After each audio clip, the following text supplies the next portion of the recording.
Hello and welcome. आप सभी का स्वागत है आपके अपने यूट्यूब चैनल इंग्लिश कोना में। Good evening to all.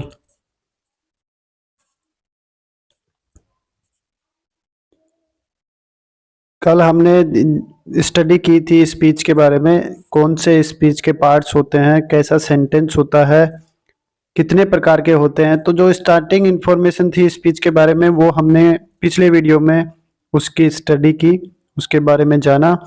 अब हम उससे आगे की प्रोसेस को स्टार्ट करते हैं। थोड़ा सा रिकैप कर लेते हैं। पिछले वीडियो में हमने देखा कि जो सेंटेंस होता है स्पीच का या नरेशन का, उसके दो पार्ट होते हैं। एक पार्ट रिपोर्टिंग वर्ब, दूसरा part reported speech. Reporting verb में एक चेंज होना था, वो रिपोर्टिंग वर्ब से रिलेटेड है, और उसको कैसे चेंज करेंगे, कब चेंज करेंगे, वो हम पिछले वीडियो में डिस्कस कर चुके हैं। अब हम इससे आगे साइंस के बारे में देखेंगे। टू जो आता है रिपोर्टिंग वर्ब में उसको हमें रिमूव करना है, और अब साइंस को किस तरह से रिप्लेस करेंगे, इनको भी हमें हटाना ही है, रिमूव ही करना है साइंस को, चाहे वो इन्वर्टेड कोमाज हो या फिर कोमा हो। इनकी जगह हमें लिखना है कंजक्शन। कंजक्शन मीन्स योजक शब्द, हिंदी में उनको योजक शब्द कहते हैं। वो ग्लू की तरह काम करते हैं। ग्लू जो दो चीजों को चिपकाता है, वैसे ये कंजक्शन या योजक शब्द जो हैं वो दो सेंटेंसेज को आपस में जोड़ने का काम करते हैं, कंबाइन करते हैं। कंजक्शन जो है वो अलग अलग प्रकार के सेंटेंसेज के लिए अलग अलग होते हैं। जैसे अफर्मेटिव सेंटेंस और नेगेटिव सेंटेंस के लिए जो कंजक्शन अपन यूज करेंगे वो होगा दैट।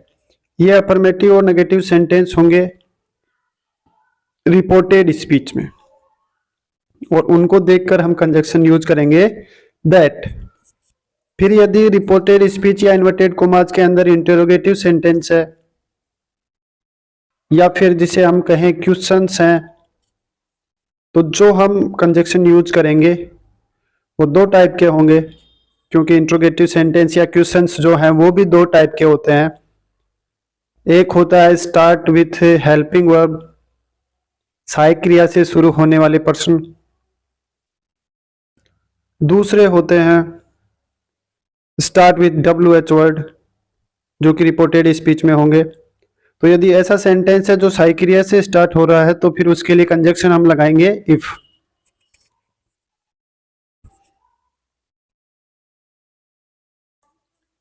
और दूसरा जो सेंटेंस होता है वो होता है start with WH word. Start with WH word वाला जो सेंटेंस होगा या वाक्य जो रिपोर्टेड स्पीच में दिया जाएगा, उसके लिए हमें कोई अलग से कंजक्शन लगाने की जरूरत नहीं है, कनेक्टिव वर्ड अलग से नहीं चाहिए। वो WH वर्ड जो होगा वो ही क्या करेगा, कंजक्शन की तरह कार्य करेगा। तो जो भी WH वर्ड हो, वोट हो, वाई हो, वेयर हो, वेन हो, जो भी होगा वही एज ए कंजक्शन अपन यूज कर लेंगे। पहले ये उस क्वेश्चन का पार्ट होगा WH वर्ड, लेकिन जैसे ही इसको कंजक्शन बना देंगे ये क्वेश्चन का पार्ट नहीं रहेगा और वो बन जाएगा कनेक्टिव वर्ड या कंजक्शन। तो जो भी हम WH वर्ड देखेंगे उसमें वो हम एज ए कंजक्शन यूज करेंगे। अगला सेंटेंस है इंपेरेटिव सेंटेंस, जिसके लिए कंजक्शन होगा टू। टू का यूज हम इंपेरेटिव सेंटेंस में कंजक्शन की तरह करते हैं। ऑप्टेटिव सेंटेंस यदि होगा इन्वर्टेड कोमास के अंदर या रिपोर्टेड स्पीच में तो कंजक्शन हम दैट लिखेंगे। एक्सक्लेमेटरी सेंटेंस यदि है तो हम कंजक्शन सेम रहेगा, दैट ही रहेगा, उसी का यूज करेंगे कंजक्शन के रूप में, और इन्वर्टेड कोमाज और कोमा को हटा देंगे। इस प्रकार से रिपोर्टेड स्पीच में अलग अलग प्रकार के सेंटेंस होने पर हम अलग अलग प्रकार के कंजक्शन का यूज करते हैं। तो that, if, WH word, to और दैट। फिर से अफर्मेटिव, नेगेटिव या असर्टिव सेंटेंस के लिए दैट, इंटेरोगेटिव के लिए इफ और WH word, optative, imperative, optative और एक्सक्लेमेटरी के लिए दैट, और इंपेरेटिव सेंटेंस के लिए टू। इस तरह से इन कंजक्शंस का यूज किया जाता है। कंजक्शन मीन्स दो वाक्यों को जोड़ने वाला शब्द, जिसे योजक शब्द कहते हैं। रिपोर्टेड स्पीच के सेंटेंस के अनुसार अलग अलग टाइप्स के ये जो कंजक्शन है उनका अपन यूज करते हैं। तो साइंस की जगह अपन कंजक्शन यूज करेंगे। यहां तक का जो सेंटेंस है उसको हम देख चुके हैं कि किस प्रकार से चेंज होगा। That, if, WH word, to, that, ये कंजक्शन है जो कोमा और इन्वर्टेड कोमास की जगह काम में लिए जाएंगे और दोनों सेंटेंस को जोड़ेंगे आपस में इन दोनों साइंस को हटाने के बाद में। अब जो रिपोर्टेड स्पीच का सेंटेंस है उसमें किस तरह से चेंज होगा, यहां तक का काम हम कर चुके हैं। रिपोर्टेड स्पीच में किस तरह से चेंजेस करने हैं, तो मेनली इस सेंटेंस में मैक्सिमम 3 चेंजेस होते हैं। सबसे अधिक 3 चेंज कर सकते हैं अपन। 3 चेंज जो होंगे वो हम कब करेंगे, कैसे करेंगे, कब होंगे, कब नहीं होंगे, इन सब चीज़ों के बारे में जानकारी हम लेंगे। ध्यान से देखेंगे तो इजीली अंडरस्टैंड हो जाएगा, नहीं देखेंगे तो फिर अंडरस्टैंड होना संभव नहीं है।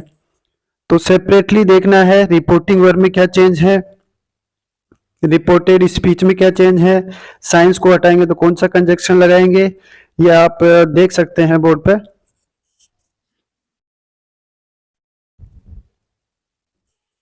Changes in reported speech.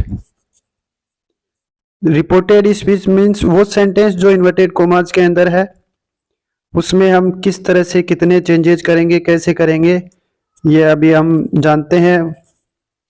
अभी हमने देखा कि मेनली इस रिपोर्टेड स्पीच में 3 प्रकार के मैक्सिमम चेंजेस हो सकते हैं। मेनली हम 3 चेंजेस कर सकते हैं रिपोर्टेड स्पीच में। RS में कौन कौन से हैं देखते हैं। 3 changes. First one is changes in tenses. पहला जो चेंज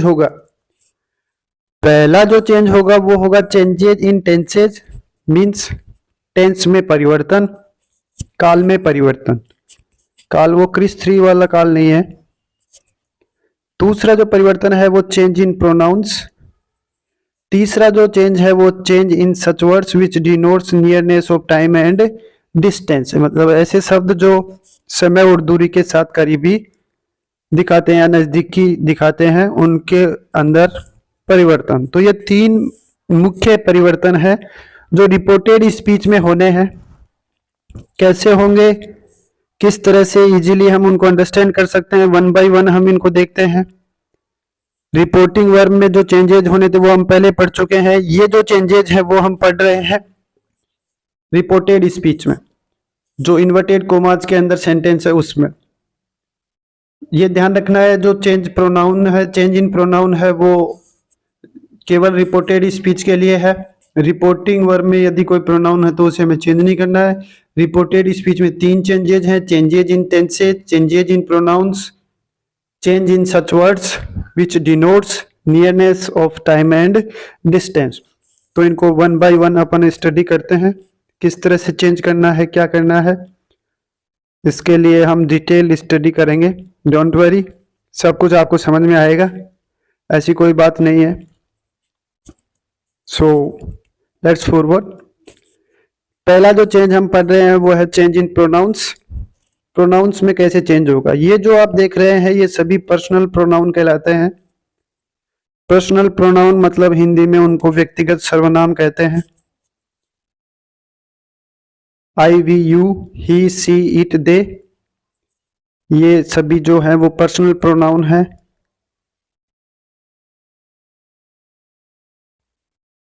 इस फॉर्म में ये जो प्रोनाउन लिखे हुए हैं आपके सामने, इस फॉर्म में इन प्रोनाउन को लिखना सब्जेक्टिव केस कहलाता है। क्या कहलाता है, सब्जेक्टिव केस।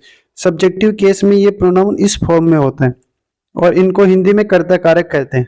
सब्जेक्टिव केस को हिंदी में कहते हैं कर्ता कारक। कर्ता कारक का मीनिंग आप ये समझ सकते हैं कि यदि इन प्रोनाउंस को किसी सेंटेंस में लिखेंगे तो वो जो फॉर्म होगा वो सब्जेक्टिव केस कहलाएगा, मतलब कर्ता कारक कहलाएगा, और वो लिखा भी सब्जेक्ट की जगह ही जाएगा। As a subject in pronouns को इस फॉर्म में लिखा जाता है, इसीलिए इसको सब्जेक्टिव केस कहते हैं। तो जब हमें किसी सेंटेंस में इन प्रोनाउंस को एज ए सब्जेक्ट लिखना हो तो ऐसे लिखेंगे। फिर इसके बाद में ये जो है ये पजेसिव केस कहलाते हैं। My, mine, our, ours, your, yours, his, her, hers, its, their, theirs, इनको पजेसिव केस कहा जाता है। पजेसिव केस मतलब संबंध कारक या आधिपत्य कारक। इन प्रोनाउंस का यदि किसी के साथ में रिलेशन या संबंध दर्शाना हो तो फिर इन प्रोनाउन का ये फॉर्म यूज किया जाता है। सब्जेक्टिव केस में जो प्रोनाउन का फॉर्म है उसका पजेसिव केस में प्रोनाउन यूज किया जाता है यदि पजेशन या रिलेशन दर्शाना हो तो। आखिर में ये जो फॉर्म है वो कहलाते हैं objective case. Means subjective case वाले प्रोनाउन को ऑब्जेक्ट की जगह लिखना हो तो फिर हम इस तरह से लिखेंगे। फॉर एग्जाम्पल, ऑब्जेक्टिव केस जो है उसको हिंदी में कर्म कारक कहते हैं, मतलब ऑब्जेक्ट की जगह जो यूज होते हैं प्रोनाउन। सब्जेक्टिव केस के प्रोनाउन को ऑब्जेक्ट की जगह लिखते समय हम इस फॉर्म का यूज करते हैं जो ऑब्जेक्टिव केस में लिखा गया है। जैसे आई को ऑब्जेक्ट की जगह लिखना हो तो फिर हम मी लिखेंगे, आई नहीं लिख के। तो ये होता है सब्जेक्टिव केस और ऑब्जेक्टिव केस का डिफरेंस। ये इनका फॉर्म का डिफरेंस है जिनको हमें यूज करना है। कैसे यूज करना है, किस तरह से इन जो प्रोनाउंस है इनमें चेंज करना है, ये तो केवल इनके वो जो सब्जेक्टिव केस, पजेसिव केस और ऑब्जेक्टिव केस थे उनके बारे में बताया। अब इनका यूज करने के लिए एक फॉर्मूला है SON 1 2 3।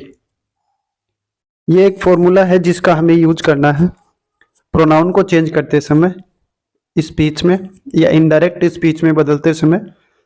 S जो है वो यहाँ पे stands for subject, subject of reporting verb, reporting verb का सब्जेक्ट है ये। O स्टैंड्स फॉर ऑब्जेक्ट, ये भी रिपोर्टिंग वर्ब का ऑब्जेक्ट है। N stands for no, no means नहीं। और ये जो सब्जेक्ट और ऑब्जेक्ट होंगे वो होंगे रिपोर्टिंग वर्ब में, रिपोर्टिंग वर्ब में होंगे नो, नो मीन्स नहीं।